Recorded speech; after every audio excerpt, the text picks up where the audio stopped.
தமிழக கிளம்புனருக்கும் வணக்கம். வரலாற்றில் நடந்த நிகழ்வோ இல்ல கடந்த காலத்தில் நடந்த நிகழ்ச்சிகளோ ஒரு திரைப்படமா எடுத்து பதிவு பண்றதுக்கான மிக முக்கிய காரணம் என்ன அப்படின்னு பாத்தீங்கன்னா, இதுக்கு முன்னாடி கடந்த காலங்களில் இந்த மாதிரி அசம்பாவிதங்கள் நடந்திருக்கு அப்படின்னு மக்களுக்கு தெரியப்படுத்துறதுக்காகவும், அதே நேரம் இனி வரும் காலகட்டங்களில் இனி வரும் வரலாற்றுல இந்த மாதிரியான சம்பவங்கள் எக்காரணத்தை கொண்டும் நடந்துடக்கூடாது அப்படின்றதுக்காகவும் தான் வரலாற்று நடந்த கடந்த கால சம்பவங்களை திரைப்படமா எடுக்கிறதுக்கான மிக முக்கிய காரணம். அதனாலதான் இந்த சாதிய வன்கொடுமை, இந்த ஆவண கொலைகள், இந்த மாதிரியான சம்பவங்களை திரைப்படமா அடிக்கடி வரதுக்கான மிக முக்கிய காரணம். அந்த வகையில வந்த திரைப்படம் தான் விசாரணை, ஜெய்பீம் மாதிரியான திரைப்படங்கள். ஆக்சுவலா அந்த திரைப்படங்கள் பார்க்கும்போது மனுஷங்க இப்படிமா இருப்பாங்க, இப்படி ஒரு கொடூரமான மனிதர்களை எப்படி இந்த உலகத்துல இருக்க முடியும் அப்படின்னு ஆச்சரியப்படுற அளவுக்கு தான் அந்த ஜெய்பீம் திரைப்படம், இந்த விசாரணை திரைப்படங்களா இருந்தது. ஆனா நிஜ வாழ்க்கையில அதை பார்க்கும்போது எப்படி இருக்கு அப்படின்னா, இப்போ நடக்கிற சம்பவங்கள், நம்ம கண்ணெதிர்க்க நடக்கக்கூடிய சம்பவங்கள், இதுக்கு திரைப்படம் எவ்வளவு தேவலை அப்படின்ற மாதிரி தான் இப்ப இருக்கக்கூடிய நிகழ்வுகள் இருக்கு. ஆனா சினிமாவை விட மிக கொடூரமான, மிக மோசமான மனிதர்கள் நம்மளை சுத்தி இருக்கிறாங்க அப்படின்னு நம்மளை சுத்தி நடக்கக்கூடிய நிகழ்வு மூலமா நமக்கு அப்பப்போ உணர்த்திட்டே தான் இருக்கிறாங்க. ஆக்சுவலா சைலேந்திர பாபு அவர்கள் பாத்தீங்கன்னா ஒரு இன்டர்வியூ அட்டன் பண்ணிருக்கும் போது, அப்போ அவருக்கு வந்து விசாரணை திரைப்படத்துல வந்த அந்த லாக்அப்ல வச்சு அந்த அடிக்கிற காட்சி அவருக்கு போட்டு காமிக்கும் போது அவர் டக்குன்னு என்ன சொல்லிட்டாரு அப்படின்னா, இல்ல இதை உடனே ஸ்டாப் பண்ணுங்க அப்படின்னு சொல்லிட்டு அதுக்கப்புறம் அவர் ஒண்ணு சொன்னார்.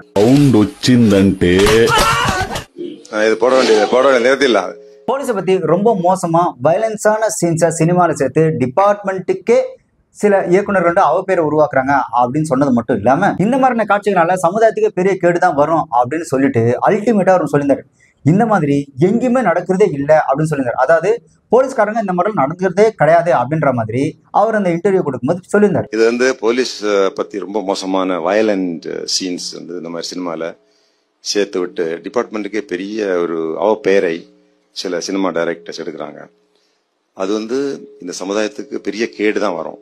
ஏன்னா இப்படிலாம் அங்கேயும் நடக்கிறது இல்லை. அவர் சொல்லியிருந்தார் இல்லையா, டிபார்ட்மெண்ட்டுக்கே பெரிய அவப்பேரு உருவாக்குற அளவுக்கு ஒரு சில டைரக்டர்ஸ் இந்த மாதிரி காட்சிகள் எடுக்கிறாங்க அப்படின்னு. அப்போ இந்த திருப்புவனம் காவலாளி நண்பன் அஜித்குமார் அவர்களை வந்து அடிச்சு கொடுமைப்படுத்தின இந்த ஒரு வீடியோ இருக்குல்ல, அப்ப இதை எந்த டைரக்டர் எடுத்திருப்பாரு, அந்த நடிகர்லாம் யாருன்றத அவங்க தான் பார்த்து சொல்லணும்.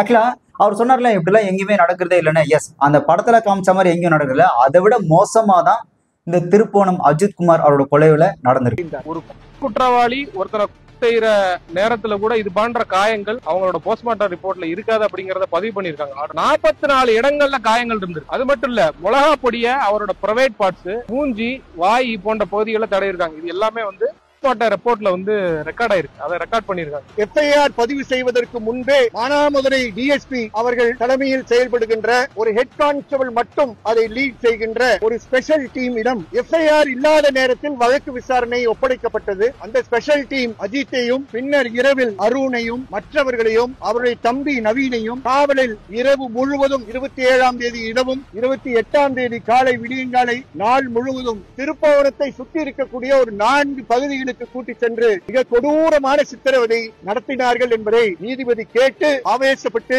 வருத்தப்பட்டு ஆணையில் குறிப்பிட்டிருக்கிறார். இவங்க ஏற்கனவே கோயில்ல போய் அங்க இருந்த சிசிடிவி புட்டேஜை எடுத்து இவங்க கொண்டு போயிருக்காங்க. அங்க வந்து நடக்கிற குற்றத்தை வந்து கண்டுபிடிக்கிறதுக்கு முக்கியமானது எவிடன்ஸ் கலெக்ஷன். அதை எரைஸ் பண்ணிருக்காங்க. ஜெய்பீம் திரைப்படத்துல உயிரோட இருக்காங்களா இல்லையா அப்படின்னு தெரிஞ்சுக்கிறதுக்காக இந்த கண்ணுல மிளகா பொடி தூணாங்களே, அதெல்லாம் பார்க்கும்போது ஏன்டா இப்படி இல்லாமடா ஒரு டிபார்ட்மெண்ட்ல பண்ணுவாங்க அப்படின்னு அந்த படத்தை பார்க்கும்போது நமக்கு ஒரு மாதிரி ஆதங்கமோ ஒரு அதிர்ச்சியமா இருந்தது இல்லையா.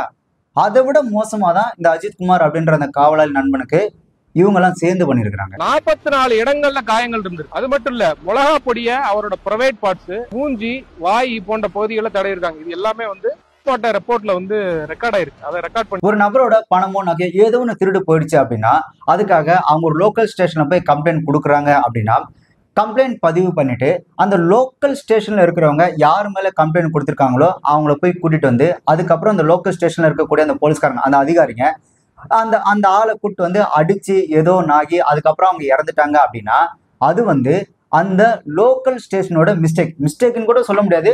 கூட்டிட்டு வந்து லாக்அப்ல வச்சு அடிச்சதுனால இறந்துட்டாரு அப்படின்னு போது அது ஒரு கொலை வழக்கு அப்படின்னு கூட சொல்லணும்னு வச்சுக்கலாம். இது அந்த ஸ்டேஷனுக்குள்ளேயே நடக்கிற ஒரு விஷயம். அது வந்து ஒரு லோக்கல் ஸ்டேஷனோட மிஸ்டேக். ஆனா இந்த காவலாளி அஜித்குமார் அவருடைய இறப்பில் நடந்த ஒரு விஷயம் அப்படின்றது ஒட்டுமொத்த சிஸ்டத்தோட மிஸ்டேக். ஒரு லா அண்ட் ஆர்டரோட ஒட்டுமொத்த சிஸ்டத்தோட மிஸ்டேக்னால அவங்களோட அந்த என்ன சொல்றது ஒரு அதிகார துஷ்பிரயோகத்தினால ஒருத்தரோட உயிர் அநியாயமா போயிருக்கு. ஒரு லோக்கல் ஸ்டேஷன்ல நகை காணாம கொடுக்கப்பட்ட ஒரு கம்ப்ளைண்ட்டுக்கு முறையான வழக்கே பதிவு செய்யாத ஒரு கேஸுக்கு டிஎஸ்பியே நேரடியா இறங்கி வந்து ஒரு தனிப்படை அமைச்சு முறையான ஒரு கம்ப்ளைண்டே இல்லாம ஒருத்தரை கைது பண்றது பேர் வந்து கிட்னாப் தான். ஒருத்தரை ஒரு டிஎஸ்பியை தனிப்படை அமைச்சு கிட்னாப் பண்ணி ஒருத்தரை கொலை பண்ணியிருக்காங்க அப்படின்னும் போது இங்க நம்ம கவனிக்க வேண்டிய ஒரு விஷயம் என்ன அப்படின்னு பார்த்தீங்கன்னா, ஒரு லோக்கல் ஸ்டேஷன்ல ஒரு செயின் காணோம் அப்படின்னு கொடுக்கப்பட்ட ஒரு கம்ப்ளைண்ட்டுக்கு ஒரு டிஎஸ்பியே இறங்கி வந்து ஒரு தனிப்படை அமைச்சு கண்டிப்பா தேட மாட்டார். அதே மாதிரி ஒரு லோக்கல் ஸ்டேஷன்ல ஒரு செயினை காணோம் அப்படின்னு கொடுக்கப்பட்ட ஒரு கம்ப்ளைண்ட் டிஎஸ்பிக்கு எப்படி தெரிஞ்சிருக்கும்? அப்படி தெரிஞ்சிருக்க வாய்ப்பே கிடையாது. ஏன்னா ஒரு லோக்கலா நடக்கிற ஒரு கேஸ் தானே. அப்போ ஒரு டிஎஸ்பியே தனிப்படை அமைச்சு தேடுற அளவுக்கு அவருக்கு ஒருத்தவங்க ப்ரெஷர் கொடுத்துருப்பாங்க இல்லையா? இல்ல இதை நீ கண்டிப்பா பண்ணி ஆகணும், இதை நீயே உன்னோட தனிப்பட்ட மேற்பார்வையில இதை நீயே இந்த விஷயத்தை சால்வ் பண்ணி கொடுக்கணும் அப்படின்னு சொல்லி அவருக்கு ஒரு தலைமை செயலகத்துல இருந்து ஒரு ஐஏஎஸ் அதிகாரி ரேங்க்ல இருக்கக்கூடிய ஒரு நபர் ப்ரெஷர் கொடுத்துருப்பாங்க இல்லையா? அவங்கள பத்தி இங்க யாருமே பேசுறதே கிடையாது. இதுல ஒரு முக்கியமான ஒரு விஷயம் என்ன பாத்தீங்கன்னா, இப்போ இந்த அஜித் குமார் அப்படின்ற நண்பரை அடிச்ச அந்த 5 போலீஸ்காரங்களையும் அந்த குழு அமைச்ச அந்த டிஎஸ்பி மேல இருந்தா அதிகமா போக்கஸ் இருக்க தவிர அந்த டிஎஸ்பிக்கு ப்ரெஷர் கொடுத்த அந்த தலைமைச் செயலக அதிகாரத்தில் இருக்கக்கூடிய அந்த அதிகாரியை பத்தி யாரும் பேசுறதே இல்லை. இப்போ இந்த 5 பேருக்கு வந்துட்டு ஒரு என்ன சொல்றது, ஒரு ஆயுள் தண்டனையோ மரண தண்டனையோ கொடுக்கறான்னு கூட வச்சுக்குமே. இப்போ இவங்க எல்லாரும் ஒரு பலிகடை தானே. ஆக்சுவலா இந்த சிஸ்டம் எப்படி இருக்கு அப்படின்னா, ஒபே த ஆர்டர் அப்படின்றதான். இந்த ஆர்டரை ஒபே பண்ண இவங்களுக்கு பனிஷ்மெண்ட் கிடைச்சிருச்சு. ஆனா அந்த ஆர்டரை போட்டவங்க இருக்காங்க பாத்தீங்களா, அவங்கள பத்தி இங்க யாரும் இந்த சோசியல் மீடியாலும் சரி இந்த பெரிய ஆட்களும் சரி யாரும் எதுவும் ஒரு வார்த்தை கூட பேசுறதே கிடையாது. இப்போ இந்த 5 பேருக்கு தண்டனை கிடைச்சிருச்சு, அந்த டிஎஸ்பிக்கு ஒரு தண்டனை கிடைச்சிருச்சு, அவங்க ஏதோ தண்டனை அனுப்பியிருக்கிறாங்க அப்படின்னே இருக்கட்டுமே. இப்போ அந்த ஆர்டர் போட்டாங்கல்ல அவங்க, இப்போ இந்த 5 போலீஸ்காரங்களாம் இல்லைன்னா என்ன, ஏன் தமிழ்நாட்டுல வேற போலீஸ்காரங்களும் இல்லையா? இப்போ திருப்பி அவங்க இன்னொரு குற்றச்செயல் இந்த மாதிரி இந்த அதிகார துஷ்பிரயோகம் பண்ணணும் அப்படின்னு நினைக்கும் போது வேற ஒரு 5 போலீஸ்காரங்களை வச்சு பண்ணதான் போறாங்க. அப்போ இந்த பொதுவா சொல்லுவோம்ல, குற்றம் பண்ணவனை விட இந்த குற்றம் பண்ண தூண்டியவனு தான் அதிக தண்டனை அப்படின்னு. இப்போ இவங்களை இந்த மாதிரி செய்யணும்னு ப்ரெஷர் கொடுத்துருப்பாங்கல்ல, அவங்கள இதுக்குள்ள ஏன் கொண்டு வரல அப்படின்றதான் இங்க ஒரு முக்கியமான ஒரு கேள்வியே. இப்போ இந்த 5 பேருக்கு மட்டும் தண்டனை கொடுத்துட்டு அந்த டிஎஸ்பி மட்டும் தண்டிச்சுட்டு விட்டுட்டாங்க அப்படின்னா, அதோட இந்த கேஸ் அப்படியே ஓரளவு கண்ட்ரோல் கொண்டு வந்து முடிக்கிறாங்க அப்படின்னா, இவங்களுக்கு ஆர்டர் போட்ட அந்த ஒரு முக்கியமான நபர் இருக்காங்களே, அவங்க இதுக்கப்புறம் இதே மாதிரி எத்தனை பேரோட வாழ்க்கையை கெடுப்பாங்க, எத்தனை பேரோட வாழ்க்கையை அந்த நாசமாக்குவாங்க, எத்தனை பேரோட உயிர் போகும் அப்படின்றது சொல்லவே முடியாதுல்ல. அவங்களோட அதிகார பலத்தை வச்சு இந்த கேஸ்ல அவங்க எஸ்கேப் ஆகிட்டாங்க அப்படின்னா திரும்பவும் இந்த மாதிரியான சம்பவங்கள் திரும்பவும் நடக்கதான் செய்யும். இங்க இந்த அரசியல்வாதிகளை விட இந்த அரசு அதிகாரம் தான் பயங்கர மோசமாவே இருக்கிறாங்க. அரசியல்வாதிகள் கூட நம்ம ஒரு 5 வருஷத்துக்கு அப்புறம் ஓட்டை போட்டு அவங்களை மாத்தி விட்டலாம்னு வச்சுக்கோங்க. ஆனா இந்த அரசு அதிகாரிகள் அவனை நம்ம ஒண்ணுமே பண்ண முடியாது. அவன் ரிட்டையர் ஆகிற வரைக்கும் அவன் இன்ஃபுளுன்ஸ் யூஸ் பண்ணிட்டு தான் இருப்பான். ரிட்டையர் ஆனதுக்கு அப்புறம் கூட அவனோட இன்ஃபுளுன்ஸ் யூஸ் பண்ணி மீண்டும் இந்த மாதிரி செயல்கள் தொடர்ந்து நடந்துட்டே தான் இருக்கும். ஆனா இதுக்கு இன்னொரு ஒரு வழியும் இருக்கு.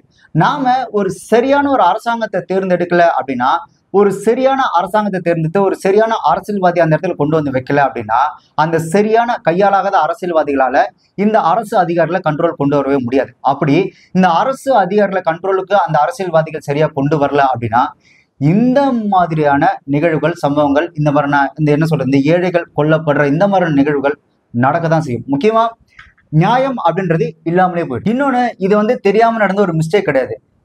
எவன்டா நம்மளை கேள்வி கேட்பான், நம்மளை கேள்வி கேட்கறது எவனுக்கு எந்த ஒரு தைரியமும் கிடையாது அப்படின்ற ஒரு அதிகார திமிர், அதிகார துஷ்பிரயோகம். இப்போ நார்மலா ஒரு கட்ட பஞ்சாயத்து பண்றவங்க கூட ஒருத்தர் ஒரு குற்றம் சாட்டுறான் அப்படின்னா அவனையும் நிக்க வச்சு, யார் மேல குற்றம் சாட்டுறாங்களோ அவனையும் நிக்க வச்சு 2 பேரும் நேருக்கு நேரா நிக்க வச்சுதான் விசாரிச்சுதான் ஒரு முடிவே எடுப்பாங்க. அப்படி இருக்கும்போது இப்போ ஒருத்தர் ஒரு ஸ்டேஷன்ல கம்ப்ளைண்ட் கொடுக்குறாங்க அப்படின்னா முதல்ல அந்த ப்ராசஸ் கம்ப்ளைண்ட் கொடுத்தவங்க கிட்ட இருந்தா முறையா ஆரம்பிப்பாங்களே. இதுதான் ஆக்சுவலா அந்த ஆக்ஷன் எடுக்கிறதுக்கான அந்த வழிமுறைகளே.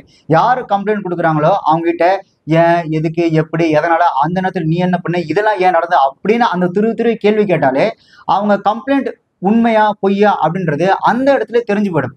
அப்படி இந்த இடத்துல அந்த மாதிரி ஏதாவது நடந்திருந்து அப்படின்னா இந்த மாதிரி சம்பவங்கள் நடந்திருக்க வாய்ப்பே இல்லை. ஸோ இது நடந்ததுக்கான மிக முக்கிய காரணம், அதாவது ஒரு லோக்கல் ஸ்டேஷன்ல கொடுக்கப்பட்ட ஒரு கம்ப்ளைண்ட்டுக்கு ஒரு டிஎஸ்பியே தனிப்படை அமைச்சு ஒரு விஷயத்த இந்த மாதிரி பண்றாங்க அப்படின்னா, அப்ப டிஎஸ்பிக்கு ஆர்டர் போடுற அளவுக்கு ஒருத்தர்கிட்ட இந்த லேடிக்கு அந்த கம்ப்ளைண்ட் கொடுத்தாங்களா அந்த லேடிக்கு இன்ஃப்ளூயன்ஸ் இருக்கு அப்படின்னா, அப்போ ஒருத்தர் அந்த பணமும் அதிகாரமும் இருந்தா அந்த அதிகாரத்தை அந்த ஒரு அரசியல் அமைப்பை எந்த அளவுக்கு துஷ்பிரயோகம் பண்ண முடியும்ன்றதுக்கு இதெல்லாம் ஒரு உதாரணம். நல்லா யோசிச்சு பாருங்க.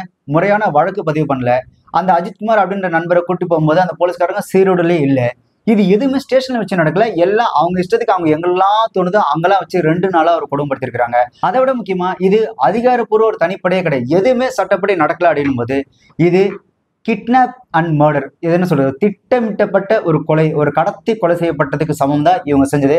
அதோட ஒரு முக்கியமான ஒரு விஷயம், சரி உங்களுக்கு இந்த மாதிரி நீங்க போய் பண்ணுங்க அப்படின்னு தனிப்படைக்கு யார் உத்தரவிட்டது அப்படின்னு கேட்டதுக்கு அவங்க என்ன சொன்னாங்க அப்படின்னா, நாங்க இந்த சமூக வலைதளத்துல இந்த ஒரு விஷயத்தை தெரிஞ்சு நாங்களா போய் இந்த மாதிரி நடவடிக்கை எடுத்தோம் அப்படின்னு சொல்றது எவ்வளவு கேவலமான ஒரு பதில் தெரியுமா? இப்போ இதே சோசியல் மீடியா தான் எத்தனையோ அரசு அதிகாரிகள் லஞ்சம் வாங்குறத காமிக்கிறாங்க, எத்தனையோ போலீஸ்காரங்க லஞ்சம் வாங்குறத காமிக்கிறாங்க, எத்தனையோ அரசியல்வாதிகள், அரசியல்வாதியோட மகன்கள், இவங்க எல்லாரும் பாத்தீங்கன்னா இந்த திருட்டுல பண்ணது, அதுக்கப்புறம் பாத்தீங்கன்னா அந்த அதிகார துஷ்பிரயோகம் பண்ணதுன்னு எவ்வளவு இந்த சோசியல் மீடியா வந்துட்டே தான் இருக்கு. அதுக்கெல்லாம் இந்த தனிப்படைகள்லாம் போயிட்டு நாங்க வந்து இந்த சோசியல் மீடியாவை பார்த்து தான் நாங்க உங்க நடவடிக்கை எடுக்கிறோம் அப்படின்னு சொல்லி இது வரைக்கும் யாராவது ஒருத்தருக்கு எடுத்துருக்காங்களா?